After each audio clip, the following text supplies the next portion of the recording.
ಸೊಸೆ ಹೇಳಿದಳು, ಅತ್ತೆಯನ್ನು ವೃದ್ಧಾಶ್ರಮಕ್ಕೆ ಕಳುಹಿಸಿ ಎಂದು.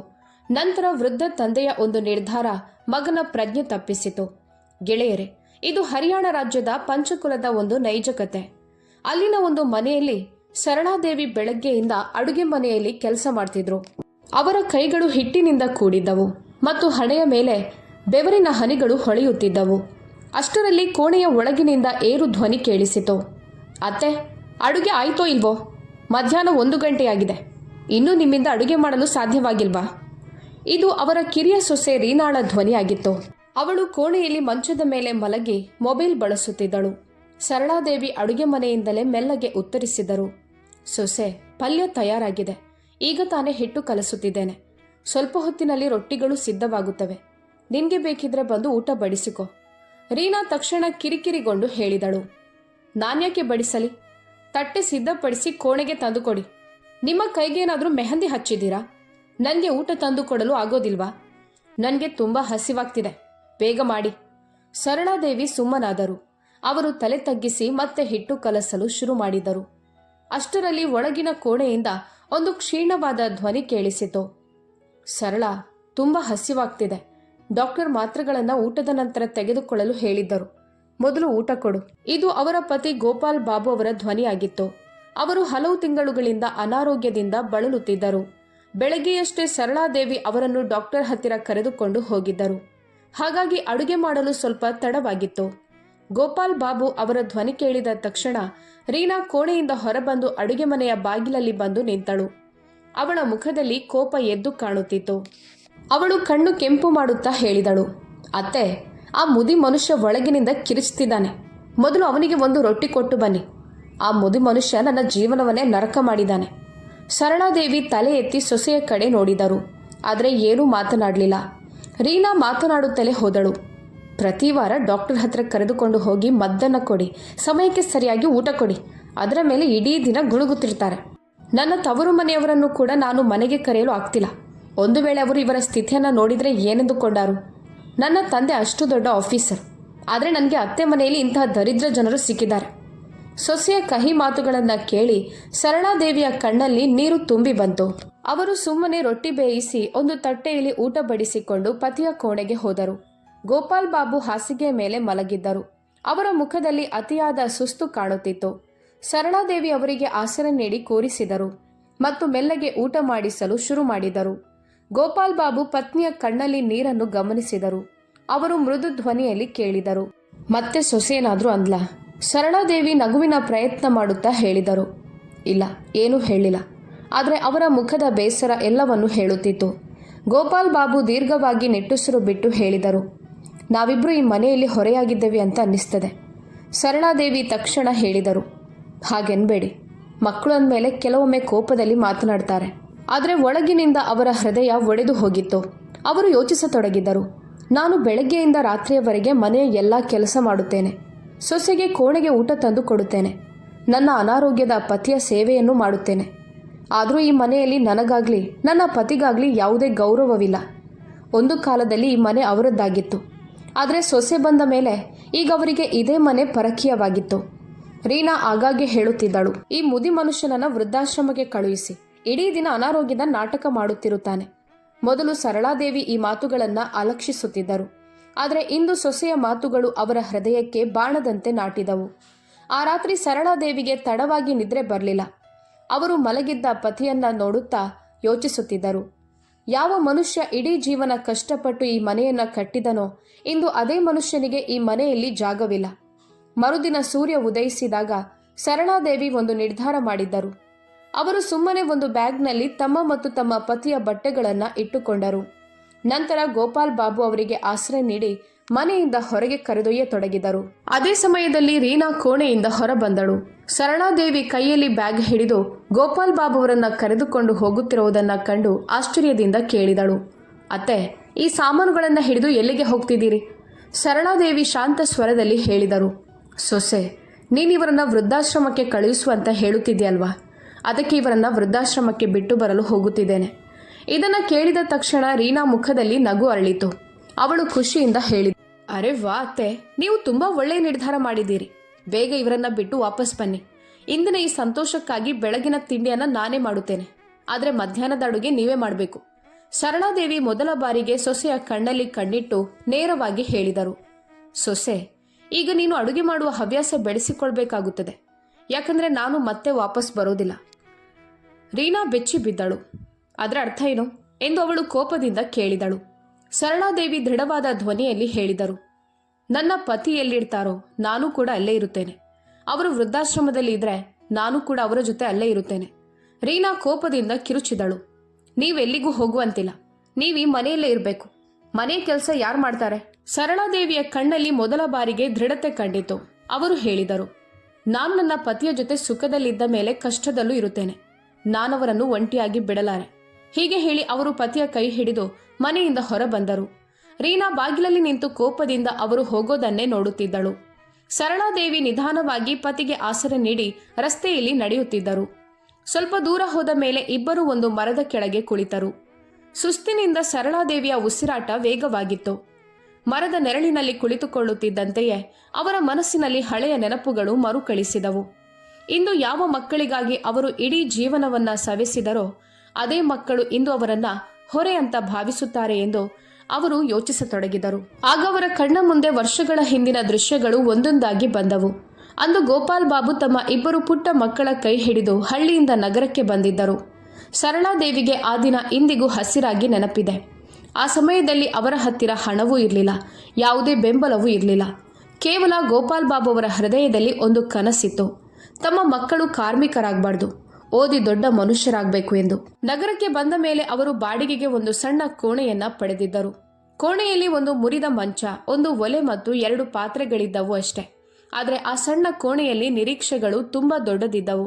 ಗೋಪಾಲ್ ಬಾಬು ಬೆಳಗ್ಗೆ ಕತ್ತಲಿರುವಾಗಲೇ ಸೈಕಲ್ ಹಿಡಿದು ಕೆಲಸ ಹುಡುಕಲು ಹೊರಡುತ್ತಿದ್ದರು.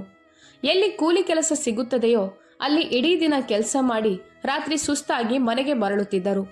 ಕೆಲವೊಮ್ಮೆ ಇಡೀ ದಿನ ಕೆಲಸ ಸಿಗುತ್ತಿರಲಿಲ್ಲ. ಆಗ ಖಾಲಿ ಹೊಟ್ಟೆಯಲ್ಲಿ ಮನೆಗೆ ಬರಬೇಕಾಗುತ್ತಿತ್ತು. ಅಂತಹ ದಿನಗಳಲ್ಲಿ ಸರಳಾದೇವಿ ಸುಮ್ಮನೆ ಸ್ವಲ್ಪ ಅಕ್ಕಿ ಬೇಯಿಸಿ ಅದನ್ನೇ ಉಪ್ಪಿನೊಂದಿಗೆ ತಿಂದು ದಂಪತಿಗಳಿಬ್ಬರು ಮಲಗುತ್ತಿದ್ದರು. ಆದರೆ ಮಕ್ಕಳನ್ನವರು ಎಂದಿಗೂ ಹಸಿದು ಮಲಗುವಂತೆ ಮಾಡಿರಲಿಲ್ಲ. ಸರಳಾದೇವಿ ಕೂಡ ಪತಿಗೆ ಸಾಥ್ ನೀಡಲು ಅಕ್ಕಪಕ್ಕದ ಮನೆಗಳಲ್ಲಿ ಕೆಲಸ ಮಾಡಲು ಪ್ರಾರಂಭಿಸಿದರು. ಬೆಳಗ್ಗೆ ತಮ್ಮ ಮನೆಯ ಕೆಲಸ ಮಾಡಿ ನಂತರ ಬೇರೆಯವರ ಮನೆಗಳಲ್ಲಿ ಕಸ ಗುಡಿಸೋದು, ಪಾತ್ರೆ ತೊಳೆಯುವ ಕೆಲಸ ಮಾಡ್ತಿದ್ರು. ಸಿಗುವ ಅಲ್ಪ ಹಣವನ್ನೆಲ್ಲ ಮಕ್ಕಳ ಓದಿಗಾಗಿ ಖರ್ಚು ಮಾಡುತ್ತಿದ್ದರು. ಅವರ ಜೀವನ ಖಂಡಿತವಾಗಿಯೂ ಕಠಿಣವಾಗಿತ್ತು, ಆದರೆ ಭರವಸೆಯಿಂದ ತುಂಬಿತ್ತು. ಗೋಪಾಲ್ ಬಾಬು ಆಗಾಗ್ಗೆ ತಮ್ಮ ಮಕ್ಕಳಿಗೆ ಹೇಳುತ್ತಿದ್ದರು, ನೀವಿಬ್ರೂ ಕೇವಲ ಓದಿನ ಮೇಲೆ ಗಮನ ಕೊಡಿ. ನೀವು ನಮ್ಮಂತೆ ಕೂಲಿ ಕೆಲಸ ಮಾಡಬಾರ್ದು. 2 ಮಕ್ಕಳು ಕೂಡ ತಂದೆಯ ಕಷ್ಟವನ್ನು ಅರ್ಥ ಮಾಡಿಕೊಂಡಿದ್ದರು. ಅವರು ಓದಿನಲ್ಲಿ ಆಸಕ್ತಿ ತೋರುತ್ತಿದ್ದರು ಮತ್ತು ಯಾವಾಗಲೂ ಒಳ್ಳೆಯ ಅಂಕಗಳನ್ನು ಪಡೆಯುತ್ತಿದ್ದರು. ನಿಧಾನವಾಗಿ ಸಮಯ ಕಳೆಯುತ್ತಾ ಹೋಯಿತು ಮತ್ತು ಅವರ ಶ್ರಮಕ್ಕೆ ಫಲ ಸಿಕ್ಕಿತು. ಕೆಲವು ವರ್ಷಗಳ ನಂತರ ದೊಡ್ಡ ಮಗ ಅಮಿತ್ ಸರ್ಕಾರಿ ಕೆಲಸದಲ್ಲಿ ಆಫೀಸರ್ ಆದನು. ಈ ಸುದ್ದಿ ಕೇಳಿದ ಆ ದಿನ ಗೋಪಾಲ್ ಬಾಬು ಅವರ ಕಣ್ಣಲ್ಲಿ ಆನಂದ ಬಾಷ್ಪ ಬಂದಿತ್ತು. ತಮ್ಮೆಲ್ಲ ಶ್ರಮ ಸಾರ್ಥಕವಾಯಿತು ಅಂತ ಅವರಿಗೆ ಅನ್ನಿಸಿತು. ಸ್ವಲ್ಪ ಸಮಯದ ನಂತರ ಕಿರಿಯ ಮಗ ವಿನಯ್ ಕೂಡ ಒಂದು ದೊಡ್ಡ ಕಂಪನಿಯಲ್ಲಿ ಕೆಲಸಕ್ಕೆ ಸೇರಿದನು. ಈಗ ಇಬ್ಬರು ಮಕ್ಕಳು ಚೆನ್ನಾಗಿ ಸಂಪಾದನೆ ಮಾಡುತ್ತಿದ್ದರು. ಅತ್ತ ಗೋಪಾಲ್ ಬಾಬು ಕೂಡ ತಮ್ಮ ಕೆಲಸದಲ್ಲಿ ಪರಿಣಿತರಾಗಿದ್ದರು. ಜನರು ಅವರನ್ನ ಒಬ್ಬ ಉತ್ತಮ ಕೆಲಸಗಾರ ಅಂತ ಗುರುತಿಸತೊಡಗಿದರು. ದೊಡ್ಡ ದೊಡ್ಡ ಕೆಲಸಗಳು ಸಿಗತೊಡಗಿದವು ಮತ್ತು ಕೂಲಿಯು ಚೆನ್ನಾಗಿ ಸಿಗುತ್ತಿತ್ತು. ನಿಧಾನವಾಗಿ ಅವರು ಹಣ ಉಳಿಸಿ ನಗರದಲ್ಲಿ 2 ಪುಟ್ಟ ಮನೆಗಳನ್ನು ಖರೀದಿಸಿದರು. ಇಬ್ಬರು ಮಕ್ಕಳ ಸಂಸಾರ ಸುಸೂತ್ರವಾಗಿ ಸಾಗಲಿ ಎಂಬುದು ಅವರ ಕನಸಾಗಿತ್ತು. ಹೊಸ ಮನೆ ಖರೀದಿಸಿದಾಗ ಗೋಪಾಲ್ ಬಾಬು ಎಷ್ಟು ಖುಷಿಯಾಗಿದ್ದರು ಎಂಬುದು ಸರಳಾದೇವಿಗೆ ಇಂದಿಗೂ ನೆನಪಿದೆ. ಅವರು ನಗುತ್ತಾ ಹೇಳಿದ್ದರು, ಇನ್ನು ಮುಂದೆ ನಮ್ಮ ಮಕ್ಕಳು ಬಾಡಿಗೆ ಮನೆಯಲ್ಲಿ ಇರಬೇಕಾಗಿಲ್ಲ. ನಂತರ ಒಬ್ಬೊಬ್ಬರಾಗಿ 2 ಮಕ್ಕಳ ಮದುವೆಯೂ ಆಯಿತು. ಅಮಿತ್ನ ಮದುವೆ ಒಬ್ಬ ಸಾಧಾರಣ ಕುಟುಂಬದ ಹುಡುಗಿಯೊಂದಿಗೆ ನಡೆದಿತ್ತು. ಆದರೆ ವಿನಯ್ನ ಮದುವೆ ಶ್ರೀಮಂತ ಮನೆತನದ ಹುಡುಗಿ ಕವಿತಾಳೊಂದಿಗೆ ಆಯಿತು. ಕವಿತಾಳ ತಂದೆ ಒಬ್ಬ ದೊಡ್ಡ ಅಧಿಕಾರಿಯಾಗಿದ್ದರು ಮತ್ತು ಅವರ ಮನೆಯಲ್ಲಿ ಆಳು ಕಾಳುಗಳಿಗೆ ಯಾವುದೇ ಕೊರತೆ ಇರಲಿಲ್ಲ. ಮದುವೆಯ ನಂತರ ಕವಿತಾ ಮೊದಲ ಬಾರಿಗೆ ಅತ್ತೆ ಮನೆಗೆ ಬಂದಾಗ ಅವಳ ನಡವಳಿಕೆಯಲ್ಲಿ ಮೊದಲಿನಿಂದಲೂ ಅಹಂಕಾರ ಕಾಣಿಸ್ತಿತ್ತು. ಅವಳು ಯಾವಾಗಲೂ ತನ್ನ ತವರು ಮನೆಯ ಬಗ್ಗೆ ಮಾತನಾಡುತ್ತಿದ್ದಳು. ನಮ್ಮ ಮನೆಯಲ್ಲಂತೂ ಎಂದಿಗೂ ಕೆಲಸ ಮಾಡಬೇಕಾಗಿರಲಿಲ್ಲ, ಅಲ್ಲಿ ಎಲ್ಲ ಕೆಲಸಗಳನ್ನು ಆಳುಗಳೇ ಮಾಡ್ತಿದ್ರು ಎನ್ನುತ್ತಿದ್ದಳು. ಸರಳಾದೇವಿ ಯೋಚಿಸಿದರು, ಹೊಸ ಸೊಸೆ ನಿಧಾನವಾಗಿ ಎಲ್ಲವನ್ನೂ ಕಲಿತುಕೊಳ್ಳುತ್ತಾಳೆ. ಹಾಗಾಗಿ ಅವರು ಅವಳಿಂದ ಎಂದಿಗೂ ಜಾಸ್ತಿ ಕೆಲಸ ಮಾಡಿಸಲಿಲ್ಲ. ಮನೆಯ ಬಹುತೇಕ ಎಲ್ಲ ಕೆಲಸಗಳನ್ನು ಅವರೇ ಮಾಡ್ತಿದ್ರು. ಆದರೆ ಸಮಯ ಕಳೆದಂತೆ ಕವಿತಾಳ ವರ್ತನೆ ಇನ್ನೂ ಕಠಿಣವಾಗುತ್ತಾ ಹೋಯಿತು. ಅವಳು ಮನೆಯ ಯಾವುದೇ ಕೆಲಸ ಮಾಡುತ್ತಿರಲಿಲ್ಲ. ಇಡೀ ದಿನ ಕೋಣೆಯಲ್ಲಿ ಕುಳಿತು ಮೊಬೈಲ್ ಬಳಸುತ್ತಿದ್ದಳು ಅಥವಾ ಟಿವಿ ನೋಡುತ್ತಿದ್ದಳು. ಒಂದು ವೇಳೆ ಸರಳಾದೇವಿ ಪ್ರೀತಿಯಿಂದ ಸ್ವಲ್ಪ ಸಹಾಯ ಮಾಡುವಂತ ಹೇಳಿದ್ರೆ ಅವಳು ತಕ್ಷಣ ನಿರಾಕರಿಸುತ್ತಿದ್ದಳು. ನಾನು ಯಾವುದೇ ಕೆಲಸ ಮಾಡಲು ಬಂದಿಲ್ಲ, ನಾನು ಶ್ರೀಮಂತ ಮನೆಯ ಮಗಳು ಎನ್ನುತ್ತಿದ್ದಳು. ಸರಳಾದೇವಿ ಇದೆಲ್ಲವನ್ನ ಕೇಳಿ ಸುಮ್ಮನಾಗುತ್ತಿದ್ದರು. ಅತ್ತ ಗೋಪಾಲ್ ಬಾಬು ಕೂಡ ಕೆಲಸ ಮಾಡುವುದನ್ನ ನಿಲ್ಲಿಸಿರಲಿಲ್ಲ. ಮಕ್ಕಳು ಕೆಲಸಕ್ಕೆ ಹೋಗುತ್ತಿದ್ದರು. ಅವರು ಪ್ರತಿದಿನ ಬೆಳಗ್ಗೆ ಸೈಕಲ್ ಹಿಡಿದು ಕೆಲಸಕ್ಕೆ ಹೊರಡುತ್ತಿದ್ದರು. ಅವರಿಗೆ ಕೆಲಸ ಮಾಡುವ ಹವ್ಯಾಸವಿತ್ತು ಮತ್ತು ತಮ್ಮ ಶ್ರಮದ ಬಗ್ಗೆ ಹೆಮ್ಮೆಯೂ ಇತ್ತು. ಆದರೆ ಕವಿತಾಗೆ ಇದು ಸ್ವಲ್ಪವೂ ಇಷ್ಟವಿರಲಿಲ್ಲ. ಅವಳು ಆಗಾಗ್ಗೆ ವಿನಯ್ ಜೊತೆ ಜಗಳವಾಡುತ್ತಾ ಹೇಳುತ್ತಿದ್ದಳು, ನಿಮ್ಮ ತಂದೆ ಸೈಕಲ್ ಮೇಲೆ ಟಿಫನ್ ಬಾಕ್ಸ್ ನೇತು ಹಾಕಿಕೊಂಡು ಕಾರ್ಮಿಕರಂತೆ ಹೋಗ್ತಾರೆ. ಒಂದು ವೇಳೆ ನನ್ನ ತವರು ಮನೆಯವರು ಇದನ್ನು ನೋಡಿದ್ರೆ ಏನಂದುಕೊಂಡಾರು? ವಿನಯ್ ಕೂಡ ನಿಧಾನವಾಗಿ ಹೆಂಡತಿಯ ಮಾತುಗಳಿಗೆ ಮರುಳಾಗತೊಡಗಿದನು. ಮನೆಯಲ್ಲಿ ದಿನಾಲೂ ಇದೇ ವಿಷಯವಾಗಿ ಜಗಳಗಳು ನಡೆಯತೊಡಗಿದವು. ಒಂದು ದಿನ ಕವಿತಾ ಕೋಪದಿಂದ ನೇರವಾಗಿ ಹೇಳಿಬಿಟ್ಟಳು, ಒಂದು ವೇಳೆ ಇವರು ಕೂಲಿ ಕೆಲಸವೇ ಮಾಡಬೇಕೆಂದಿದ್ರೆ ಈ ಮನೆಯಿಂದ ಹೊರಟು ಹೋಗ್ಲಿ. ನನ್ನ ಗೌರವಕ್ಕೆ ಧಕ್ಕೆ ಬರೋದನ್ನ ನಾನು ಸಹಿಸೋದಿಲ್ಲ. ಅಂದು ಗೋಪಾಲ್ ಬಾಬು ಮತ್ತು ಸರಳಾದೇವಿ ತುಂಬಾ ದುಃಖಿತರಾಗಿದ್ದರು. ಆದರೂ ಅವರು ಮೌನವಾಗಿರುವುದೇ ಲೇಸು ಎಂದು ಭಾವಿಸಿದರು. ಸಮಯ ಕಳೆಯುತ್ತಿತ್ತು. ಆದರೆ ಒಂದು ದಿನ ಇದ್ದಕ್ಕಿದ್ದಂತೆ ಎಲ್ಲವೂ ಬದಲಾಯಿತು. ಗೋಪಾಲ್ ಬಾಬು ಒಂದು ದೊಡ್ಡ ಕಟ್ಟಡ ನಿರ್ಮಾಣದ ಕೆಲಸಕ್ಕೆ ಹೋಗಿದ್ದರು. ಅಲ್ಲಿ ಅನಿಲವತ್ತಾಗಿ ಅಪಘಾತವೊಂದು ನಡೆಯಿತು. ಕೆಲಸ ಮಾಡುವಾಗ ಭಾರವಾದ ಕಬ್ಬಿಣದ ಸಲಾಕೆ ಬಿದ್ದು ಅವರು ತೀವ್ರವಾಗಿ ಗಾಯಗೊಂಡರು. ಅವರನ್ನು ಆಸ್ಪತ್ರೆಗೆ ಕರೆದೊಯ್ದಾಗ ವೈದ್ಯರು ಅವರ ಒಂದು ಕೈ ಮತ್ತು ಒಂದು ಕಾಲಿಗೆ ಗಂಭೀರ ಪೆಟ್ಟಾಗಿದೆ ಅಂತ ತಿಳಿಸಿದರು. ಆ ಅಪಘಾತದ ನಂತರ ಗೋಪಾಲ್ ಬಾಬು ಮೊದಲಿನಂತೆ ಕೆಲಸ ಮಾಡಲು ಸಾಧ್ಯವಾಗಲಿಲ್ಲ. ಈಗ ಅವರು ಮನೆಯಲ್ಲೇ ಇರಬೇಕಾಯಿತು. ಆದರೆ ಯಾವಾಗ ಅವರ ಸಂಪಾದನೆ ನಿಂತಿತೋ ಮನೆಯ ವಾತಾವರಣವು ಬದಲಾಯಿತು. ಕವಿತಾಳ ವರ್ತನೆ ಮೊದಲಿಗಿಂತಲೂ ಕಠಿಣವಾಯಿತು. ಅವಳು ಅವರಿಗೆ ಸಮಯಕ್ಕೆ ಸರಿಯಾಗಿ ಊಟವನ್ನು ಕೊಡುತ್ತಿರಲಿಲ್ಲ. ಕೆಲವೊಮ್ಮೆ ಗೋಪಾಲ್ ಬಾಬು ಒಂದು ರೊಟ್ಟಿಗಾಗಿ ಕಾಯಬೇಕಾಗುತ್ತಿತ್ತು. ವಿನಯ್ ಕೂಡ ಈಗ ತನ್ನ ತಂದೆ ತಾಯಿಯ ಕಡೆ ಹೆಚ್ಚು ಗಮನ ಕೊಡುತ್ತಿರಲಿಲ್ಲ. ಕೆಲವು ತಿಂಗಳುಗಳಲ್ಲಿ ಚಿಕಿತ್ಸೆಗಾಗಿ ಉಳಿಸಿದ್ದ ಹಣವು ಖಾಲಿಯಾಯಿತು. ಈಗ ಸರಳಾದೇವಿಗೆ ಅರ್ಥವಾಗಿತ್ತು, ಈ ಮನೆಯಲ್ಲಿ ತಮಗಾಗಿ ಮತ್ತು ತಮ್ಮ ಪತಿಗಾಗಿ ಯಾವುದೇ ಜಾಗ ಉಳಿದಿಲ್ಲ ಎಂದು. ಬಹುಶಃ ಇದೇ ಕಾರಣಕ್ಕಾಗಿ ಅಂದು ಅವರು ತಮ್ಮ ಪತಿಯ ಕೈ ಹಿಡಿದು ಮನೆ ಬಿಡುವ ನಿರ್ಧಾರ ಮಾಡಿದ್ದರು. ಮರದ ಕೆಳಗೆ ಕುಳಿತಿದ್ದ ಸರಳಾದೇವಿ ಇದೆಲ್ಲವನ್ನು ನೆನಪಿಸಿಕೊಳ್ಳುತ್ತಿದ್ದಾಗ ಅವರ ಕಣ್ಣಿಂದ ನೀರು ಹರಿಯತೊಡಗಿತು. ಅವರು ಮೆಲ್ಲನೆ ತಮ್ಮ ಪತಿಯ ಕಡೆ ನೋಡಿದರು. ಗೋಪಾಲ್ ಬಾಬು ಸುಮ್ಮನೆ ದೂರದ ರಸ್ತೆಯ ಕಡೆ ನೋಡುತ್ತಿದ್ದರು. ಸ್ವಲ್ಪ ಸಮಯದ ನಂತರ ಅವರು ಮೃದು ಧ್ವನಿಯಲ್ಲಿ ಹೇಳಿದರು, ನಡಿ ಸರಳ, ಇನ್ನು ಮುಂದೆ ಹೋಗೋಣ. ಸರಳಾದೇವಿ ತಲೆಯಾಡಿಸಿ ತಮ್ಮ ಪತಿಯನ್ನ ಹಿಡಿದು ಎಬ್ಬಿಸಿದರು. ನಂತರ ಇಬ್ಬರು ನಿಧಾನವಾಗಿ ಹೆಜ್ಜೆ ಹಾಕುತ್ತಾ ನಗರದ ಆ ವೃದ್ಧಾಶ್ರಮದ ಕಡೆ ನಡೆದರು. ಅಲ್ಲಿ ಬಹುಶಃ ಅವರ ಜೀವನದ ಒಂದು ಹೊಸ ಅಧ್ಯಾಯ ಶುರುವಾಗಲಿತ್ತು. ಹಾಗೆ ಗೆಳೆಯರೇ, ಸರಳಾದೇವಿ ತಮ್ಮ ಪತಿ ಗೋಪಾಲ್ ಬಾಬುಗೆ ಆಸರೆ ನೀಡಿ ನಿಧಾನವಾಗಿ ಮುಂದೆ ಸಾಗುತ್ತಿದ್ದರು. ಹಾದಿ ಉದ್ದವಿತ್ತು, ಆದರೆ ಅವರ ಹೆಜ್ಜೆಗಳಲ್ಲಿ ಒಂದು ವಿಚಿತ್ರವಾದ ಶಾಂತಿ ಇತ್ತು. ಈಗ ಅವರು ಯಾರ ಲೇವಡಿಯನ್ನು ಕೇಳಬೇಕಿರಲಿಲ್ಲ, ಯಾರ ಮುಂದೆಯೂ ಕೈ ಚಾಚಬೇಕಿರಲಿಲ್ಲ. ಏನೇ ಆದರೂ ಇಬ್ಬರು ಜೊತೆಯಾಗಿ ಸಹಿಸಿಕೊಳ್ಳೋಣ ಎಂದುಕೊಂಡರು. ಸ್ವಲ್ಪ ಸಮಯದ ನಂತರ ಅವರು ನಗರದ ಹೊರವಲಯದಲ್ಲಿದ್ದ ಒಂದು ಹಳೆಯ ವೃದ್ಧಾಶ್ರಮದ ಗೇಟಿನ ಬಳಿ ತಲುಪಿದರು. ಗೇಟಿನ ಮೇಲೆ ಒಂದು ಬೋರ್ಡ್ ಇತ್ತು. ಅದರ ಮೇಲೆ ಸೇವಾ ಸದನ ವೃದ್ಧಾಶ್ರಮ ಅಂತ ಬರೆಯಲಾಗಿತ್ತು. ಒಳಗೆ ಶಾಂತ ವಾತಾವರಣವಿತ್ತು. ಕೆಲವು ವೃದ್ಧರು ಅಂಗಳದಲ್ಲಿ ಕುಳಿತು ಮಾತನಾಡುತ್ತಿದ್ದರು. ಇನ್ನು ಕೆಲವರು ಮರದ ಕೆಳಗೆ ವಿಶ್ರಾಂತಿ ಪಡೆಯುತ್ತಿದ್ದರು. ಸರಳಾದೇವಿ ಧೈರ್ಯ ಮಾಡಿ ಬಾಗಿಲಲ್ಲಿ ನಿಂತಿದ್ದ ಸಿಬ್ಬಂದಿಯೊಬ್ಬರ ಜೊತೆ ಮಾತನಾಡಿ ತಮ್ಮ ಪರಿಸ್ಥಿತಿಯನ್ನ ವಿವರಿಸಿದರು. ಸಿಬ್ಬಂದಿ ಅವರ ಸ್ಥಿತಿಯನ್ನ ನೋಡಿ ಒಳಗೆ ಕುಳಿತುಕೊಳ್ಳಲು ಹೇಳಿದರು. ಸ್ವಲ್ಪ ಸಮಯದ ನಂತರ ಆಶ್ರಮದ ಮ್ಯಾನೇಜರ್ ಬಂದರು. ಅವರು ಇಬ್ಬರೊಂದಿಗೂ ಪ್ರೀತಿಯಿಂದ ಮಾತನಾಡಿ ಎಲ್ಲವನ್ನು ಗಮನವಿಟ್ಟು ಕೇಳಿಸಿಕೊಂಡರು. ಗೋಪಾಲ್ ಬಾಬು ಮೆಲ್ಲನೆ ಹೇಳಿದರು, ನಮಗೆ ಈಗ ಹೋಗಲು ಬೇರೆ ಜಾಗವಿಲ್ಲ. ಇಲ್ಲಿರಲು ಅನುಮತಿ ಸಿಕ್ಕರೆ ನಾವಿಬ್ಬರೂ ಇಲ್ಲೇ ಇರುತ್ತೇವೆ. ಮ್ಯಾನೇಜರ್ ಸ್ವಲ್ಪ ಹೊತ್ತು ಯೋಚಿಸಿ ನಂತರ ನಗುತ್ತಾ ಹೇಳಿದರು, ಈ ಜಾಗ ಇರೋದೇ ಹೋಗಲು ಬೇರೆ ದಾರಿ ಇಲ್ಲದವರಿಗಾಗಿ. ನೀವಿಲ್ಲಿ ಇರಬಹುದು. ಇದನ್ನು ಕೇಳಿ ಸರಳಾದೇವಿಯ ಕಣ್ಣಲ್ಲಿ ನಿರಾಳತೆಯ ಕಣ್ಣೀರು ಬಂತು. ವೃದ್ಧಾಶ್ರಮದಲ್ಲಿ ಅವರಿಗೆ ಒಂದು ಪುಟ್ಟ ಕೋಣೆ ಸಿಕ್ಕಿತು. ಕೋಣೆ ಸಾಧಾರಣವಾಗಿತ್ತು, ಆದರೆ ಅಲ್ಲಿ ಯಾರದ್ದು ಬೈಗುಳ ಅಥವಾ ಅವಮಾನ ಇರಲಿಲ್ಲ. ಸರಳಾದೇವಿಗೆ ಹಲವು ತಿಂಗಳುಗಳ ನಂತರ ತಮ್ಮ ಹೃದಯದ ಮೇಲಿದ್ದ ಹೊರೆ ಇಳಿದಂತೆ ಅನ್ನಿಸಿತು. ಈಗ ಅವರ ಇಡೀ ದಿನ ತಮ್ಮ ಪತಿಯ ಸೇವೆಯಲ್ಲೇ ಕಳೆಯುತ್ತಿತ್ತು. ಗೋಪಾಲ್ ಬಾಬು ಅವರ ಒಂದು ಕೈ ಮತ್ತು ಒಂದು ಕಾಲು ಇನ್ನೂ ಸರಿಯಾಗಿ ಕೆಲಸ ಮಾಡುತ್ತಿರಲಿಲ್ಲ. ಹಾಗಾಗಿ ಅವರಿಗೆ ಸ್ನಾನ ಮಾಡಿಸುವುದರಿಂದ ಹಿಡಿದು ಊಟ ಮಾಡಿಸುವವರೆಗೆ ಎಲ್ಲಾ ಕೆಲಸಗಳನ್ನು ಸರಳಾದೇವಿಯೇ ಮಾಡುತ್ತಿದ್ದರು. ವೃದ್ಧಾಶ್ರಮದ ಉಳಿದ ವೃದ್ಧರು ಕೂಡ ಸರಳಾದೇವಿಯನ್ನ ನೋಡಿ ಆಶ್ಚರ್ಯಪಡುತ್ತಿದ್ದರು. ಯಾವ ಹೆಂಡತಿಯೂ ತನ್ನ ಅನಾರೋಗ್ಯದ ಪತಿಯನ್ನ ಇವರು ಮಾಡುವಂತೆ ಸೇವೆ ಮಾಡುತ್ತಿರಲಿಲ್ಲ. ದಿನಗಳು ನಿಧಾನವಾಗಿ ಕಳೆಯತೊಡಗಿದವು. 2 ತಿಂಗಳುಗಳು ಕಳೆದವು. ಆದರೆ ಈ ಸಮಯದಲ್ಲಿ ಅವರ ಇಬ್ಬರು ಮಕ್ಕಳಲ್ಲಿ ಯಾರೊಬ್ಬರೂ ಅವರನ್ನ ಭೇಟಿ ಮಾಡಲು ಬರಲಿಲ್ಲ. ಸರಳಾದೇವಿ ಕೆಲವೊಮ್ಮೆ ಬಾಗಿಲಿನ ಕಡೆ ನೋಡುತ್ತಿದ್ದರು, ಬಹುಶಃ ಇಂದು ಯಾರಾದರೂ ಮಗ ಬರಬಹುದು ಎಂದು. ಆದರೆ ಪ್ರತಿ ಬಾರಿಯೂ ಭರವಸೆ ಸುಳ್ಳಾಗುತ್ತಿತ್ತು. ಒಂದು ದಿನ ಇದ್ದಕ್ಕಿದ್ದಂತೆ ವೃದ್ಧಾಶ್ರಮದ ಗೇಟಿನ ಮುಂದೆ ಒಂದು ಕಾರು ಬಂದು ನಿಂತಿತು. ಅದರಿಂದ ವಿನಯ್ ಮತ್ತು ಅವನ ಹೆಂಡತಿ ಕವಿತಾ ಇಳಿದು ಒಳಗೆ ಬಂದರು. ಅವರನ್ನ ನೋಡಿ ಆಶ್ರಮದ ಸಿಬ್ಬಂದಿ ಹೋಗಿ ಸರಳಾದೇವಿ ಮತ್ತು ಗೋಪಾಲ್ ಬಾಬುಗೆ ನಿಮ್ಮ ಮಕ್ಕಳು ಭೇಟಿ ಮಾಡಲು ಬಂದಿದ್ದಾರೆ ಅಂತ ತಿಳಿಸಿದರು. ಸರಳಾದೇವಿಯ ಹೃದಯದಲ್ಲಿ ಇದ್ದಕ್ಕಿದ್ದಂತೆ ಸಂತೋಷದ ಅಲೆ ಎದ್ದಿತು. ಬಹುಶಃ ಮಕ್ಕಳಿಗೆ ತಮ್ಮ ತಪ್ಪಿನ ಅರಿವಾಗಿರಬಹುದು. ಅವರು ನಮ್ಮನ್ನ ಮತ್ತೆ ಮನೆಗೆ ಕರೆದೊಯ್ಯಲು ಬಂದಿರಬಹುದು ಅಂತ ಯೋಚಿಸಿದ್ರು. ಆದರೆ ಗೋಪಾಲ್ ಬಾಬು ಅವರ ಮುಖದಲ್ಲಿ ಯಾವುದೇ ಸಂತೋಷವಿರಲಿಲ್ಲ. ಅವರು ಶಾಂತ ಸ್ವರದಲ್ಲಿ ಹೇಳಿದರು, ಸರಳ, ಅವರು ನಮ್ಮನ್ನ ಕರೆದುಕೊಂಡು ಹೋಗಲು ಬಂದಿದ್ದಾರೆ ಅಂತ ನನಗನ್ನಿಸ್ತಿಲ್ಲ. ಖಂಡಿತ ಯಾವುದೋ ಸ್ವಾರ್ಥವಿರ್ಬೋದು. ಸ್ವಲ್ಪ ಸಮಯದ ನಂತರ ವಿನಯ್ ಮತ್ತು ಕವಿತಾ ಕೋಣೆಗೆ ಬಂದರು. ಕೋಣೆಗೆ ಬರುತ್ತಿದ್ದಂತೆ ಕವಿತಾ ಸುತ್ತಲೂ ನೋಡಿ ಮೂಗು ಮುರಿಯುತ್ತಾ ಹೇಳಿದಳು, ನಿಮ್ಗೆ ಇರಲು ಇದೇ ನಗರದ ವೃದ್ಧಾಶ್ರಮನೇ ಸಿಕ್ಕಿದ್ದ? ಸರಳಾದೇವಿ ದಂಗಾದರು. ಕವಿತಾ ಮುಂದೆ ಹೇಳಿದಳು, ನಮ್ಮ ಅನೇಕ ಸಂಬಂಧಿಕರು ಇದೇ ನಗರದಲ್ಲಿ ಇರ್ತಾರೆ. ಒಂದು ವೇಳೆ ನನ್ನ ಅತ್ತೆ ಮಾವ ವೃದ್ಧಾಶ್ರಮದಲ್ಲಿ ಇದ್ದಾರೆ ಅಂತ ಅವರಿಗೆ ತಿಳಿದ್ರೆ ನಮಗೆ ತುಂಬಾ ಕೆಟ್ಟ ಹೆಸರು ಬರುತ್ತದೆ. ವಿನಯ್ ಕೂಡ ಹೇಳಿದನು, ನೀವು ಬೇರೆ ಯಾವುದಾದ್ರೂ ನಗರದ ವೃದ್ಧಾಶ್ರಮಕ್ಕೆ ಹೊರಟು ಹೋಗಿ, ಇಲ್ಲಿ ಇರಬೇಡಿ. ಇದನ್ನು ಕೇಳಿ ಸರಳಾದೇವಿಯ ಹೃದಯ ಮತ್ತೆ ಒಡೆದು ಹೋಯಿತು. ಅವರು ಮೃದು ಧ್ವನಿಯಲ್ಲಿ ಕೇಳಿದರು, ಮಗನೇ, ನೀನು ನಮ್ಮನ್ನು ನೋಡಲು ಬಂದ್ಯೋ ಅಥವಾ ಇಲ್ಲಿಂದ ಓಡಿಸಲು ಬಂದ್ಯೋ? ಆದರೆ ವಿನಯ್ ಅವರ ಮಾತಿಗೆ ಯಾವುದೇ ಉತ್ತರ ನೀಡಲಿಲ್ಲ. ಅವನು ಕೇವಲ ಇಷ್ಟು ಹೇಳಿ ಹೊರಟು ಹೋದನು, ಇದು ನಮ್ಮ ಗೌರವದ ಪ್ರಶ್ನೆ. ಬೇಗ ಈ ಜಾಗವನ್ನು ಬಿಟ್ಟು ಬಿಡಿ. ಸ್ವಲ್ಪ ಹೊತ್ತಿನಲ್ಲೇ ಇಬ್ಬರು ಅಲ್ಲಿಂದ ಹೊರಟು ಹೋದರು. ಸರಳಾದೇವಿಯ ಕಣ್ಣಿಂದ ನೀರು ಹರಿಯತೊಡಗಿತು. ಆದರೆ ಗೋಪಾಲ್ ಬಾಬು ಅವರ ಕೈ ಹಿಡಿದು ಶಾಂತ ಸ್ವರದಲ್ಲಿ ಹೇಳಿದರು, ಈಗ ಅಳುವ ಸಮಯವಲ್ಲ. ಆ ದಿನದ ನಂತರ ಸರಳಾದೇವಿ ನಿರೀಕ್ಷೆ ಮಾಡುವುದನ್ನೇ ಬಿಟ್ಟು ಬಿಟ್ಟರು.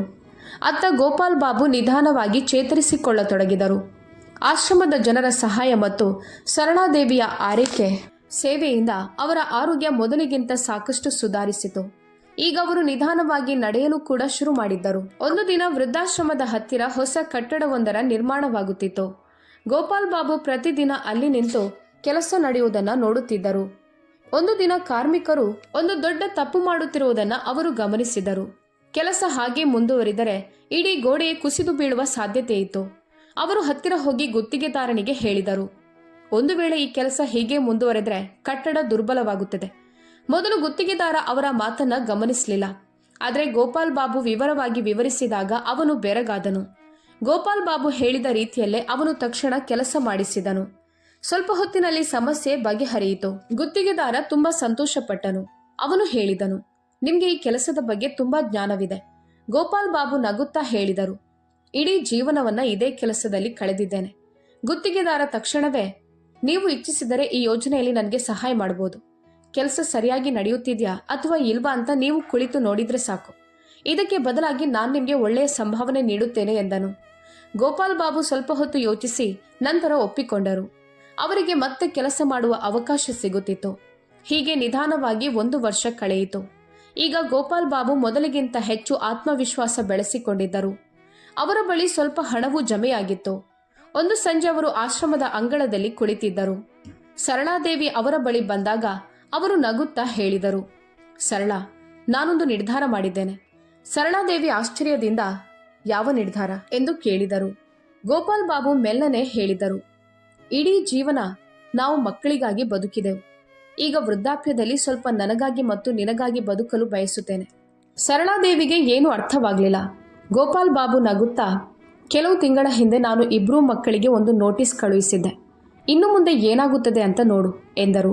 ಸರಳಾದೇವಿ ಆಶ್ಚರ್ಯದಿಂದ ಅವರ ಮುಖವನ್ನೇ ನೋಡತೊಡಗಿದರು. ಗೋಪಾಲ್ ಬಾಬು ಅಂತಹದ್ದೇನು ಮಾಡಿದ್ದಾರೆ ಎಂಬುದು ಅವರಿಗೆ ಇನ್ನೂ ಅರ್ಥವಾಗುತ್ತಿರಲಿಲ್ಲ. ಆದರೆ ಸರಿಯಾಗಿ 1 ತಿಂಗಳ ನಂತರ ಇದ್ದಕ್ಕಿದ್ದಂತೆ ಅದೇ 2 ಮಕ್ಕಳು ಮತ್ತು ಅವರ ಹೆಂಡತಿಯಂದಿರು ಮತ್ತೆ ವೃದ್ಧಾಶ್ರಮದ ಗೇಟಿನ ಮುಂದೆ ಕಾಣಿಸಿಕೊಂಡರು. ಈ ಬಾರಿ ಅವರ ಮುಖದಲ್ಲಿ ಗಾಬರಿ ಎದ್ದು ಕಾಣುತ್ತಿತ್ತು. ಆಶ್ರಮದ ಸಿಬ್ಬಂದಿಯೊಬ್ಬರು ವೇಗವಾಗಿ ನಡೆದು ಸರಳಾದೇವಿ ಮತ್ತು ಗೋಪಾಲ್ ಬಾಬು ಅವರ ಕೋಣೆಗೆ ಬಂದು, ನಿಮ್ಮ ಮಕ್ಕಳು ಮತ್ತು ಸೊಸೆಯಂದರು ನಿಮ್ಮನ್ನ ಭೇಟಿ ಮಾಡಲು ಬಂದಿದ್ದಾರೆ ಅಂತ ಹೇಳಿದರು. ಇದನ್ನು ಕೇಳಿದ ತಕ್ಷಣ ಸರಳಾದೇವಿಯ ಹೃದಯ ಜೋರಾಗಿ ಬಡಿಯಲಾರಂಭಿಸಿತು. ಇಷ್ಟು ತಿಂಗಳುಗಳ ನಂತರ ಮಕ್ಕಳು ಭೇಟಿಯಾಗಲು ಬಂದಿದ್ದರು. ಒಂದು ಕ್ಷಣ ಅವರ ಮನಸ್ಸಿನಲ್ಲಿ ಬಹುಶಃ ಈಗ ಅವರಿಗೆ ತಮ್ಮ ತಂದೆ ತಾಯಿಯ ನೆನಪು ಬಂದಿರಬಹುದು ಎಂಬ ಭರವಸೆ ಮೂಡಿತು. ಅವರು ತಕ್ಷಣ ಗೋಪಾಲ್ ಬಾಬುವರ ಕಡೆ ನೋಡಿದರು. ಆದರೆ ಗೋಪಾಲ್ ಬಾಬು ಅವರ ಮುಖದಲ್ಲಿ ಅದೇ ಶಾಂತ ಮಂದಹಾಸವಿತ್ತು. ಅವರು ಮೆಲ್ಲನೆ ಹೇಳಿದರು, ಸರಳ, ನೆನಪಿಟ್ಟುಕೋ, ಇವರು ನಮ್ಮನ್ನು ಕರೆದುಕೊಂಡು ಹೋಗಲು ಬಂದಿಲ್ಲ. ಸ್ವಲ್ಪ ಸಮಯದಲ್ಲೇ ವಿನಯ್, ಅಮಿತ್ ಮತ್ತು ಅವರ ಹೆಂಡತಿಯರು ಕೋಣೆಯೊಳಗೆ ಬಂದರು. ಕೋಣೆಗೆ ಬರುತ್ತಿದ್ದಂತೆಯೇ ವಿನಯ್ ಯಾವುದೇ ಪೀಠಿಕೆ ಇಲ್ಲದೆ ಏರು ಧ್ವನಿಯಲ್ಲಿ ಹೇಳಿದ, ಅಪ್ಪ, ನೀವು ನಮಗೆ ಮನೆ ಖಾಲಿ ಮಾಡುವಂತೆ ನೋಟಿಸ್ ಯಾಕೆ ಕಳುಹಿಸಿದ್ದೀರಿ? ಸರಳಾದೇವಿಗೆ ದಿಕ್ಕೇ ತೋಚದಂತಾಯಿತು. ಮಗ ಏನು ಹೇಳುತ್ತಿದ್ದಾನೆ ಎಂಬುದು ಅವರಿಗೆ ಅರ್ಥವಾಗಲಿಲ್ಲ. ವಿನಯ್ ಮುಂದೆ ಹೇಳಿದ, ಮನೆಯ ವಿಷಯದಲ್ಲಿ ಹಸ್ತಕ್ಷೇಪ ಮಾಡುವ ಅಗತ್ಯವೇನಿತ್ತು? ನಾವಿಷ್ಟು ವರ್ಷಗಳಿಂದ ಆ ಮನೆಯಲ್ಲಿ ವಾಸಿಸುತ್ತಿದ್ದೇವೆ. ನೀವು ಇದ್ದಕ್ಕಿದ್ದಂತೆ ನೋಟಿಸ್ ಕಳುಹಿಸಿ ನಮಗೆ ಮನೆ ಖಾಲಿ ಮಾಡಲು ಹೇಗೆ ಹೇಳುತ್ತೀರಿ? ಅಮಿತ್ ಕೂಡ ಕೋಪದಿಂದ ಹೇಳಿದ, ಅದೂ ಅಲ್ಲದೆ ಆ ಮನೆಯನ್ನ ನೀವೇ ನಮ್ಮ ಹೆಸರಿಗೆ ಮಾಡಿಕೊಟ್ಟಿದ್ದೀರಲ್ವಾ? ಈಗ ಅದನ್ನ ಖಾಲಿ ಮಾಡಿಸುವ ಯಾವುದೇ ಹಕ್ಕು ನಿಮ್ಗಿಲ್ಲ. ಸರಳಾದೇವಿಗೆ ಈಗ ತಮ್ಮ ಮಕ್ಕಳು ಯಾಕೆ ಬಂದಿದ್ದಾರೆ ಎಂಬುದು ಅರ್ಥವಾಯಿತು. ಗೋಪಾಲ್ ಬಾಬು ನಿಧಾನವಾಗಿ ತಮ್ಮ ಕುರ್ತಾವನ್ನ ಸರಿಪಡಿಸಿಕೊಂಡು ಕುರ್ಚಿಯ ಮೇಲೆ ನೇರವಾಗಿ ಕುಳಿತರು. ಅವರ ಧ್ವನಿ ಶಾಂತವಾಗಿತ್ತು, ಆದರೆ ಅದರಲ್ಲಿ ಒಂದು ರೀತಿಯ ದೃಢತೆ ಇತ್ತು. ಅವರು ಹೇಳಿದರು, ಯಾವ ಮನೆಯನ್ನ ನೀವು ನಿಮ್ಮದು ಅಂತ ಹೇಳ್ತಿದ್ದೀರೋ ಆ ಮನೆಯನ್ನ ನಾನು ಎಂದಿಗೂ ನಿಮ್ಮ ಹೆಸರಿಗೆ ಮಾಡೇ ಇರಲಿಲ್ಲ. ಇದನ್ನು ಕೇಳಿದ ತಕ್ಷಣ ಇಬ್ಬರೂ ಮಕ್ಕಳು ಮೌನವಾದರು. ಗೋಪಾಲ್ ಬಾಬು ಮುಂದೆ ಹೇಳಿದರು, ಮೊದಲು ನಾನು 2 ಮನೆಗಳನ್ನ ನಿಮ್ಮ ಹೆಸರಿಗೆ ಮಾಡಬೇಕು ಅಂತ ಯೋಚಿಸ್ತಿದ್ದೆ. ಆದರೆ ನಂತರ ನಾನು ನನ್ನ ನಿರ್ಧಾರವನ್ನ ಬದಲಾಯಿಸಿದೆ. 2 ಮನೆಗಳು ಇಂದಿಗೂ ನನ್ನ ಹೆಸರಿನಲ್ಲೇ ಇವೆ. ಇದನ್ನ ಕೇಳಿ ವಿನಯ್ ಮುಖ ಬಿಳಿಯಾಯಿತು. ಕವಿತಾ ಕೂಡ ಗಾಬರಿಯಿಂದ ಹೇಳಿದಳು, ಆದ್ರೆ ಮಾವ, ನಾವಿಷ್ಟು ವರ್ಷಗಳಿಂದ ಅಲ್ಲಿಯೇ ವಾಸಿಸುತ್ತಿದ್ದೇವಲ್ಲ. ಗೋಪಾಲ್ ಬಾಬು ಕಠಿಣ ಧ್ವನಿಯಲ್ಲಿ ಹೇಳಿದರು, ವಾಸಿಸ್ತಿದ್ರಿ, ಯಾಕಂದ್ರೆ ನೀವಲ್ಲಿ ಆರಾಮಾಗಿರ್ಲಿ ಅಂತ ನಾವು ಬಯಸಿದ್ದೆವು. ಆದ್ರೆ ನಮ್ಗೆ ನಮ್ಮ ಮನೆಯಲ್ಲಿ ಜಾಗ ಸಿಗದಿದ್ದ ಮೇಲೆ ಈಗ ನಿಮ್ಗೂ ಅಲ್ಲಿ ಇರುವ ಯಾವುದೇ ಹಕ್ಕಿಲ್ಲ. ಕೋಣೆಯಲ್ಲಿ ಕೆಲವು ಕ್ಷಣಗಳ ಕಾಲ ಮೌನ ಆವರಿಸಿತು. ಸರಳಾದೇವಿ ತಮ್ಮ ಮಕ್ಕಳ ಕಡೆ ನೋಡುತ್ತಿದ್ದರು. ಅವರ ಹೃದಯದಲ್ಲಿ ಇನ್ನೂ ತಾಯಿಯ ಪ್ರೀತಿ ಇತ್ತು. ಆದರೆ ಇಂದು ಮೊದಲ ಬಾರಿಗೆ ಅವರು ತಮ್ಮೊಳಗೆ ಒಂದು ಹೊಸ ಶಕ್ತಿಯನ್ನ ಅನುಭವಿಸಿದರು. ಅವರು ಕೂಡ ಕಠಿಣ ಧ್ವನಿಯಲ್ಲಿ ಹೇಳಿದರು, ನಾವು ನಮ್ಮದೇ ಮನೆಯಿಂದ ಹೊರಬರಬೇಕಾದಾಗ ನಾವು ಎಲ್ಲಿಗೆ ಹೋಗುತ್ತೇವೆ ಅಂತ ನೀವು ಒಂದು ಬಾರಿಯೂ ಯೋಚಿಸಲಿಲ್ಲ. ಅಮಿತ್ ಮೆಲ್ಲಗೆ ಹೇಳಿದ, ಅಮ್ಮ, ಆ ಸಮಯದಲ್ಲಿ ಪರಿಸ್ಥಿತಿ ಹಾಗೇ ಇತ್ತು. ಸರಳಾದೇವಿ ತಕ್ಷಣ ಅವನ ಮಾತನ್ನ ತಡೆದರು. ಪರಿಸ್ಥಿತಿಯಲ್ಲ, ಅದು ನಿನ್ನ ಸ್ವಾರ್ಥವಾಗಿತ್ತು. ಕವಿತಾ ಇದುವರೆಗೆ ಸುಮ್ಮನಿದ್ದಳು. ಆದರೆ ಇದ್ದಕ್ಕಿದ್ದಂತೆ ಹೇಳಿದಳು, ಅತ್ತೆ, ನೀವು ಬೇಕಾದ್ರೆ ಮತ್ತೆ ಅದೇ ಮನೆಗೆ ಬಂದು ಇರ್ಬೋದು. ನಾವು ಟೆರೇಸ್ ಮೇಲೆ ಒಂದು ಕೋಣೆಯನ್ನು ಕೂಡ ಕಟ್ಟಿಸಿದ್ದೇವೆ. ನೀವಿಬ್ರು ಆರಾಮಾಗಿ ಅಲ್ಲೇ ಇರ್ಬೋದು. ಇದನ್ನ ಕೇಳಿ ಗೋಪಾಲ್ ಬಾಬು ಸಣ್ಣಗೆ ನಕ್ಕರು. ಅವರು ಹೇಳಿದರು, ನಾವು ಟೆರೇಸ್ ಮೇಲೆ ಯಾಕೆ ಇರಬೇಕು? ಆ ಇಡೀ ಮನೆ ನಮ್ದು. ನಾವು ಇರಬೇಕೆಂದಿದ್ರೆ ಕೆಳಗಿನ ಮನೆಯಲ್ಲೇ ಇರುತ್ತೇವೆ. ಕವಿತಾ ಬಳಿ ಯಾವುದೇ ಉತ್ತರವಿರಲಿಲ್ಲ. ಸ್ವಲ್ಪ ಸಮಯದ ನಂತರ ವಿನಯ್ ಕೈ ಮುಗಿದು ಹೇಳಿದ, ಅಪ್ಪ, ನಮ್ಮ ಇಡೀ ಸಂಸಾರವೇ ಅಲ್ಲಿದೆ. ನೀವು ನಮ್ಮನ್ನು ಅಲ್ಲಿಂದ ಹೊರ ಹಾಕಿದ್ರೆ ನಾವು ಎಲ್ಲಿಗೆ ಹೋಗೋದು? ಗೋಪಾಲ್ ಬಾಬು ಶಾಂತ ಸ್ವರದಲ್ಲಿ ಕೇಳಿದರು, ನೀವು ನಮ್ಮನ್ನು ಮನೆಯಿಂದ ಹೊರಹಾಕಿದಾಗ ಈ ಪ್ರಶ್ನೆಯನ್ನು ನೀವು ನಿಮ್ಮನ್ನೇ ಕೇಳಿಕೊಂಡಿದ್ದೀರಾ? ಕೋಣೆಯಲ್ಲಿ ಮತ್ತೆ ಮೌನ ಆವರಿಸಿತು. ಸ್ವಲ್ಪ ಸಮಯದ ನಂತರ ಗೋಪಾಲ್ ಬಾಬು ಮುಂದುವರಿಸಿದರು, ನಾನು ನಿರ್ಧಾರ ಮಾಡಿದ್ದೇನೆ. ನಾವಿಬ್ಬರೂ ಇನ್ನು ಮುಂದೆ ನಮ್ಮ ಮನೆಯಲ್ಲೇ ಇರುತ್ತೇವೆ. ಆದರೆ ಆ ಮನೆ ಇನ್ನು ಮುಂದೆ ಕೇವಲ ನಮ್ಮದಾಗಿ ಉಳಿಯೋದಿಲ್ಲ. ಎಲ್ಲರೂ ಆಶ್ಚರ್ಯದಿಂದ ಅವರ ಕಡೆ ನೋಡತೊಡಗಿದರು. ಗೋಪಾಲ್ ಬಾಬು ಹೇಳಿದರು, ನಾವು ಅನುಭವಿಸಿದ ನೋವನ್ನು ಮತ್ತೆ ಯಾವ ವೃದ್ಧರೂ ಅನುಭವಿಸಬಾರದು. ಆದ್ದರಿಂದ ನಮ್ಮ ಮನೆಯನ್ನು ವೃದ್ಧಾಶ್ರಮವನ್ನಾಗಿ ಬದಲಾಯಿಸಲು ನಿರ್ಧರಿಸಿದ್ದೇವೆ. ಇದನ್ನು ಕೇಳಿ 4 ಮುಖದಲ್ಲೂ ಆಶ್ಚರ್ಯ ಹರಡಿತು. ಸರಳಾದೇವಿ ಕೂಡ ಈ ವಿಷಯವನ್ನ ಮೊದಲ ಬಾರಿಗೆ ಕೇಳುತ್ತಿದ್ದರು. ಆದರೆ ಈ ಬಾರಿ ಅವರು ತಮ್ಮ ಪತಿಯನ್ನ ನೋಡಿ ಮುಗುಳ್ನಕ್ಕರು. ಗೋಪಾಲ್ ಬಾಬು ಮುಂದೆ ಹೇಳಿದರು, ಒಂದು ಮನೆಯಲ್ಲಿ ನಾವಿಬ್ರು ಇರುತ್ತೇವೆ ಮತ್ತು 2ನೇ ಮನೆಯನ್ನ ಬಾಡಿಗೆಗೆ ಕೊಡುತ್ತೇವೆ. ಆ ಹಣದಿಂದ ವೃದ್ಧಾಶ್ರಮವನ್ನು ನಡೆಸಲಾಗುವುದು. ಅಲ್ಲಿ ತಮ್ಮ ಮಕ್ಕಳಿಂದ ಕೈಬಿಡಲ್ಪಟ್ಟ ವೃದ್ಧರನ್ನ ಇಟ್ಟುಕೊಳ್ಳಲಾಗುವುದು. ವಿನಯ್ ಮತ್ತು ಅಮಿತ್ ಅವರ ಬಳಿ ಈಗ ಹೇಳಲು ಏನೂ ಉಳಿಯಲಿಲ್ಲ. ಕವಿತಾ ಮೆಲ್ಲನೆ ಹೇಳಿದಳು, ಅತ್ತೆ, ನಮ್ಮಿಂದ ತಪ್ಪಾಗಿದೆ. ದಯವಿಟ್ಟು ನಮ್ಮನ್ನು ಕ್ಷಮಿಸಿ. ಸರಳಾದೇವಿ ಅವಳ ಕಡೆ ನೋಡಿ ಶಾಂತ ಸ್ವರದಲ್ಲಿ ಹೇಳಿದರು, ಕ್ಷಮೆ ಎಂಬ ಪದದಿಂದ ಎಲ್ಲವೂ ಸರಿಯಾಗೋದಿಲ್ಲ. ಸ್ವಲ್ಪ ಸಮಯದ ನಂತರ ಅವರು ಹೇಳಿದರು, ನಿಮಗೆ ಇನ್ನೂ 1 ತಿಂಗಳು ಸಮಯ ನೀಡಲಾಗಿದೆ. ಅಷ್ಟರೊಳಗೆ ಮನೆ ಖಾಲಿ ಮಾಡಿ. ಅದರ ನಂತರ ನಾವಲ್ಲಿ ನಮ್ಮ ವೃದ್ಧಾಶ್ರಮವನ್ನ ಪ್ರಾರಂಭಿಸುತ್ತೇವೆ. 4 ನಿಧಾನವಾಗಿ ಕೋಣೆಯಿಂದ ಹೊರಗೆ ನಡೆದರು. ಅಂದು ಮೊದಲ ಬಾರಿಗೆ ವಿನಯ್ ಮತ್ತು ಅಮಿತ್ಗೆ ತಾವು ತಮ್ಮ ತಂದೆ ತಾಯಿಯೊಂದಿಗೆ ಎಷ್ಟು ತಪ್ಪು ಮಾಡಿದ್ದೇವೆ ಎಂಬ ಅರಿವಾಯಿತು. ಕೆಲವೇ ವಾರಗಳಲ್ಲಿ 2 ಮನೆಗಳು ಖಾಲಿಯಾದವು. ಕೆಲವು ತಿಂಗಳುಗಳ ನಂತರ ನಗರದಲ್ಲಿ ಒಂದು ಹೊಸ ವೃದ್ಧಾಶ್ರಮ ಪ್ರಾರಂಭವಾಯಿತು. ಅದರ ಹೆಸರು ಸಹಾರಾ ಸದನ. ಆ ವೃದ್ಧಾಶ್ರಮದಲ್ಲಿ ತಮ್ಮ ಮಕ್ಕಳಿಂದ ಒಂಟಿಯಾಗಿ ಬಿಡಲ್ಪಟ್ಟ ಅನೇಕ ವೃದ್ಧರು ವಾಸಿಸತೊಡಗಿದರು. ಸರಳಾದೇವಿ ಮತ್ತು ಗೋಪಾಲ್ ಬಾಬು ಅಲ್ಲಿಯೇ ಇದ್ದು ಪ್ರತಿಯೊಬ್ಬ ವೃದ್ಧರ ಸೇವೆ ಮಾಡ್ತಿದ್ರು. ಈಗ ಅವರ ಮುಖದಲ್ಲಿ ಹಲವು ವರ್ಷಗಳಿಂದ ಕಳೆದು ಹೋಗಿದ್ದ ನೆಮ್ಮದಿ ಇತ್ತು. ಕೆಲವೊಮ್ಮೆ ನಗರದ ಜನರು ಅಲ್ಲಿಗೆ ಬಂದು ಆಶ್ಚರ್ಯದಿಂದ ಕೇಳುತ್ತಿದ್ದರು, ಇಷ್ಟು ವೃದ್ಧರ ಸೇವೆ ಮಾಡುವ ಆಲೋಚನೆ ನಿಮಗೆ ಹೇಗೆ ಬಂತು? ಆಗ ಗೋಪಾಲ್ ಬಾಬು ಸುಮ್ಮನೆ ಮುಗುಳ್ನಕ್ಕು ಹೇಳುತ್ತಿದ್ದರು, ಮನುಷ್ಯ ತನ್ನ ಸ್ವಂತ ಮಕ್ಕಳಿಂದಲೇ ನಿರಾಶ್ರಿತನಾದಾಗ ಅವನಿಗೆ ಇತರರಿಗಾಗಿ ಆಶ್ರಯ ನೀಡುವುದೇ ಸರಿಯಾದ ದಾರಿ ಅಂತ ಅನ್ನಿಸುತ್ತದೆ. ಸ್ನೇಹಿತರೆ, ಈ ಕಥೆಯಿಂದ ನಮಗೆ ಕಲಿಯಲು ಸಿಗುವ ಪಾಠವೇನೆಂದರೆ, ತಂದೆ ತಾಯಿ ಇಡೀ ಜೀವನ ತಮ್ಮ ಮಕ್ಕಳಿಗಾಗಿ ಹೋರಾಡ್ತಾರೆ. ಆದರೆ ಅದೇ ಮಕ್ಕಳು ವೃದ್ಧಾಪ್ಯದಲ್ಲಿ ಅವರನ್ನು ಹೊರೆ ಅಂತ ಭಾವಿಸೋದು ಅತಿ ದೊಡ್ಡ ಅನ್ಯಾಯವಾಗಿದೆ. ಗೌರವ ಮತ್ತು ಜೊತೆಗಾರಿಕೆ ವೃದ್ಧ ತಂದೆ ತಾಯಂದಿರಿಗೆ ಬೇಕಾದ ದೊಡ್ಡ ಆಶ್ರಯಾಗಿದೆ. ಜೊತೆಗೆ ತಂದೆ ತಾಯಂದಿರು ತಮ್ಮ ಜೀವನದ ಸುರಕ್ಷತೆಗಾಗಿ ಯೋಚಿಸಿ ನಿರ್ಧಾರ ತೆಗೆದುಕೊಳ್ಳೋದು ಕೂಡ ಮುಖ್ಯವಾಗಿದೆ. ಯಾಕಂದ್ರೆ ಸಮಯ ಬದಲಾಗಲು ಹೆಚ್ಚು ಹೊತ್ತು ಬೇಕಿಲ್ಲ. ಆದರೆ ನೀವೇ ಹೇಳಿ, ಒಂದು ವೇಳೆ ನೀವು ಸರಳಾದೇವಿ ಮತ್ತು ಗೋಪಾಲ್ ಬಾಬು ಅವರ ಸ್ಥಾನದಲ್ಲಿದ್ರೆ ನೀವು ಕೂಡ ಅವರು ತೆಗೆದುಕೊಂಡಂತೆ ನಿರ್ಧಾರ ತೆಗೆದುಕೊಳ್ತಿದ್ರಾ? ಮತ್ತು ವಿನಯ್ ಹಾಗೂ ಅಮಿತ್ ಅವರಂತಹ ಮಕ್ಕಳು ತಮ್ಮ ತಂದೆ ತಾಯಿಯ ಜೊತೆ ಈ ರೀತಿ ವರ್ತಿಸಬೇಕಿತ್ತಾ? ಅಥವಾ ಅವರಿಗೆ ಎರಡನೇ ಅವಕಾಶ ಸಿಗಬೇಕಿತ್ತಾ? ನಿಮ್ಮ ಅಭಿಪ್ರಾಯವನ್ನ ಖಂಡಿತವಾಗ್ಲೂ ಬರೆಯಿರಿ. ಯಾಕಂದ್ರೆ ನಿಮ್ಮ ಒಂದು ಆಲೋಚನೆ ಯಾರದ್ದೋ ಜೀವನವನ್ನ ಬದಲಿಸಬಹುದು. ಕಥೆ ನಿಮ್ಮ ಹೃದಯಕ್ಕೆ ಮುಟ್ಟಿದ್ದರೆ ವಿಡಿಯೋವನ್ನ ಲೈಕ್ ಮಾಡಿ, ಮನದ ಮಾತು ಚಾನೆಲ್ ಅನ್ನ ಸಬ್ಸ್ಕ್ರೈಬ್ ಮಾಡಿ ಮತ್ತು ಇಂತಹದ್ದೇ ಹೃದಯ ಸ್ಪರ್ಶಿ ಕಥೆಗಳಿಗಾಗಿ ನಮ್ಮೊಂದಿಗೆ ಯಾವಾಗಲೂ ಕನೆಕ್ಟ್ ಆಗಿರಿ. ಮತ್ತೆ ಸಿಗೋಣ ಮುಂದಿನ ವಿಡಿಯೋದಲ್ಲಿ ಹೊಸ ಕಥೆಯೊಂದಿಗೆ. ಜೈ ಹಿಂದ್, ಜೈ ಭಾರತ್.